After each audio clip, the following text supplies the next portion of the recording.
Welcome to day 16. Alright, just kind of taking my time this morning. Kind of in no rush. I've got 2 days to do 14 miles. I was thinking maybe about 11 today. So, no big rush. Definitely going to be some elevation gains. But I just want to show you guys this. Not only my messy tent, but after I have breakfast in the morning, as I'm getting ready to pack up, I lay out my food for the day. So here I've got snacks. Half of these will go in my fanny pack, and the other half will go in the front pocket of my pack. So I have my morning snacks, and also in the front pocket of my pack will go my lunch, and then my afternoon snacks. So after I eat lunch, then I'll take the other snacks that I haven't eaten and put them in my fanny pack to give me some energy during the day. Just looking through my food here, tonight will probably be a nor rice side, and this is actually the last, kind of packaged meat that I have. But what I am going to do is I still have a bunch of yeast flakes. So those nor rice sides, you can get loaded up with yeast flakes tonight. But one thing that I do have that I am saving for the Smokies, and this is the venison and bacon chili. You know how hard it was not to have this for dinner last night, after a hard day of climbing and hiking. But I said to myself that my last 3 meals from Trail Magic are going to be saved for the Smokies. So there we go. And if you guys don't know anything about them, if you haven't seen my other video where I tasted one of their meals, they are a husband and wife team. Let me flip this camera around. There we go. They're a husband and wife team out of Virginia. He is a veteran as well. And they started a commercial food business. Well, they're both avid hikers, backpackers, and they started doing these freeze-dried meals. They wanted to do that full-time as a job, but the health department, food inspectors, whoever, was some government bureaucrat buttheads who ruin everything, came in and said you can't have your freeze dryers in the same location as your commercial food business. So they needed not only like a separate room, a separate building altogether. I know, it sounds like bullshit. So while they are working on getting it up and running, if you contact them on Instagram, Trail Magic VA, and ask them, they'll shoot you a free meal. What I did is I gave them a good donation. I gave them $100, and they sent me 5 meals. They they have 4, so they sent me an extra smoked chicken. And oh my God, go and watch my video. That's all I'm going to say. It's fantastic. The food's fantastic, and the other one that I had out here on trail, which was the Hawaiian pulled pork with coconut rice and pineapple salsa. Dude. So I am looking forward to the chimichurri flank steak, this venison chili, and I have another smoked chicken. And they're definitely, the smoked chicken was good at home. It's definitely going to hit different out here, especially at the end of a hard day. But anyway, the food is fantastic. Go check those guys out. Trail Magic VA.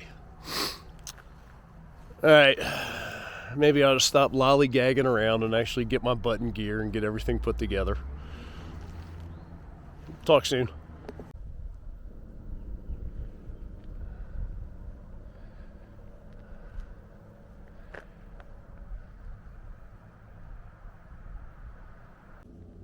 Let's talk about blazes. A blaze is simply just a marking along a trail to signify that, you know, you're on the right path. Years ago, it used to be done by just carving away the bark of a tree. But now, obviously, you know, we're a little bit more advanced than that. We realize what kind of damage we can cause to the tree when you do that. So what you just saw there is the white blaze of the Appalachian Trail. That's what they use here. The Colorado Trail has little placards, and the same with the CDT, little placards that they put on the tree. I have seen another trail that originally used the peel away the bark method, but now they used orange paint. And if you already know about what blazes are, you can fast forward over this part. So yes, here on the Appalachian Trail, you have a white blaze. You might see two white blazes, one stacked on top of the other. This means that something is coming up, like a road junction. Now, when you've got two blazes on top of each other, but the top one is either offset to the right or to the left, that means you have a turn coming up in the direction of the offset blaze. Another thing you'll also see here on the Appalachian Trail are blue blazes. Blue blazes are side trails, and it could just be a local trail, or it could be a trail taking you to a shelter or water, something like that. Now, there's some other blazes that are kind of unofficial. First, let's talk about a yellow blaze. So, a yellow blaze means that you're bypassing a section of the trail and you're going to get on later. Yellow blaze referring to the dashed yellow lines in the center of a road. So if you're bypassing a section of the trail, you're yellow blazing because you're getting a ride. Pink blazing, one of my personal favorites, and I already saw somebody that was kind of pink blazing. That's when a guy will either do more or less miles so he can hike with a girl. Pink blazing. And last we've got banana blazing, which is like pink blazing, but it's when a woman does the same for a guy. So there's the unofficial blazes. So when you hear somebody talking about a blaze, don't think they're smoking up or something like that. They're talking about the marking on a tree. Or, you know, maybe it's a guy chasing tail. Who knows? All right, let's get back to walking.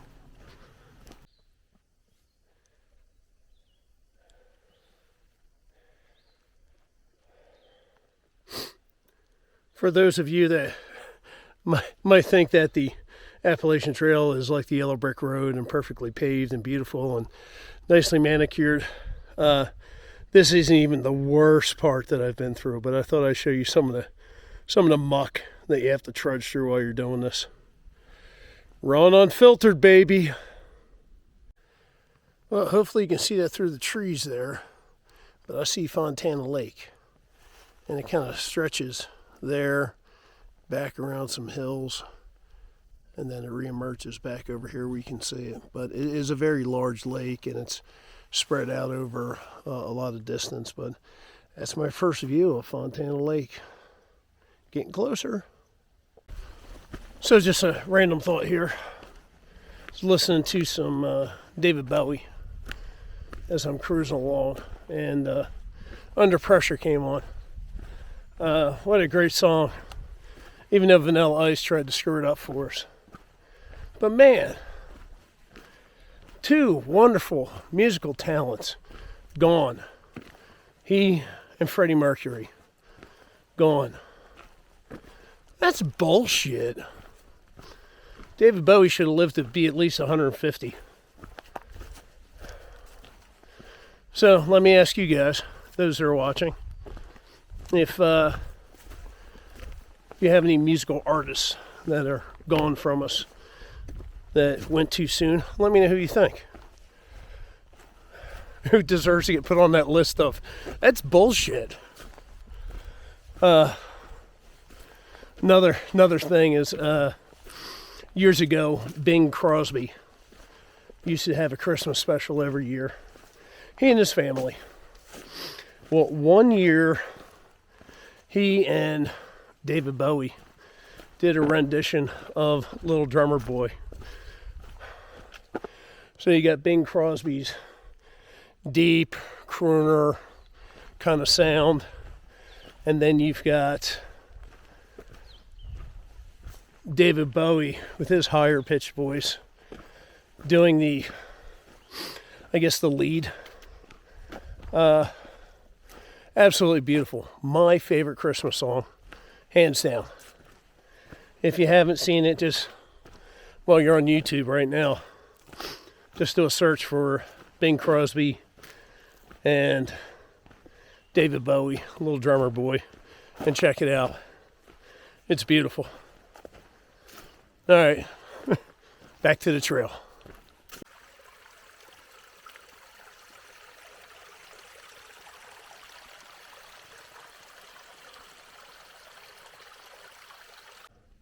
So just stopped down at Yellow Creek Gap.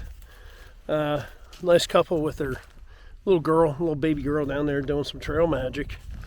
And they're from Georgia, north of Atlanta. And the guy's mother has a house real close to here. And this is their third day of doing trail magic. But let me tell you, in a true Southern fashion, well, they had some light beer out there. They had some string cheese, some oranges, some cookies. But in true Southern fashion, they had RC Cola and moon pies. Hell yeah. I decided to stop at a shelter here along the way. I forget the name of it, but Gut Hook comments say this is the worst shelter ever. But I had to filter some water there, and yeah, I used the privy. Unfortunately, there hasn't been any place to kind of go and dig a cat hole along the way, so I just feel grimy after using one of those, and I wash hands and everything off, and yeah. Okay, well, I got what I needed, and I think we've got 3 miles, 2.9, something like that, to go.